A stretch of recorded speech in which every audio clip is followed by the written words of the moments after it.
భగీరథమ్మ చెరువులో అక్రమాలపై హైడ్రా పంజపడింది. నేడు ఈ ప్రాంతంలో కూల్చివేతలు చేపట్టింది. చెరువులు, బఫర్ జోన్లలో నిర్మాణాలను హైడ్రా అధికారులు కూల్చివేశారు. బఫర్ జోన్లోని 4 ఎకరాల ఖాళీ స్థలం చుట్టూ ఉన్న ఫెన్సింగ్ ను హైడ్రా కూల్చివేసింది. ఇక్కడ ఇది ప్రభుత్వ స్థలం అంటూ బోర్డులు ఏర్పాటు చేశారు. ఇక్కడ ప్రభుత్వ స్థలంలో ఉన్న వైన్స్ ను తక్షణమే ఖాళీ చేయాలంటూ హైడ్రా అధికారులు ఆదేశించారు. కూల్చివేతల సందర్భంగా అధికారులకు భారీ బందోబస్తు చేపట్టారు. ముందుగా తనిఖీ చేసిన హైడ్రా చీఫ్ ఇటీవల భగీరథమ్మ చెరువును హైడ్రా కమిషనర్ రంగనాథ్ పరిశీలించారు.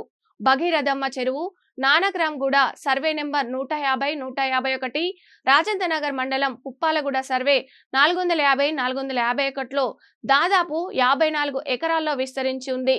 ఈ 2 మండలాల పరిధిలోని నానక్రామ్గూడ, కాజాగూడ, పుప్పలగూడ గ్రామాల్లో చెరువు FTL బఫర్ జోన్లలో విస్తరించి ఉంది. 2013లో ఇరిగేషన్ అధికారులు నిర్ణయించిన హద్దుల ప్రకారం ఈ చెరువు మొత్తం 54 ఎకరాలలో ఉంది. 2013లో 48 ఎకరాల మేర నీరు ఉందని ఇరిగేషన్ నార్త్ ట్యాంక్ డివిజన్ అధికారులు మ్యాప్ తయారు చేశారు. గత కొంతకాలంగా కబ్జాలు విచ్చలవిడిగా జరుగుతున్నాయి.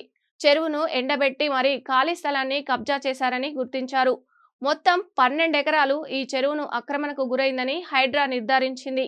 దీంతో తక్షణ ఆక్రమణలు తొలగించాలని హైడ్రా చీఫ్ అధికారులను ఆదేశించారు. ఇక్కడ నిర్మాణదారులకు ఇప్పటికే నోటీసులు జారీ చేసిన అధికారులు ముందుగా చెరువు చుట్టూ ఉన్న ఆక్రమిత స్థలంలో వేసిన ఫెన్సింగ్ ను తొలగించారు.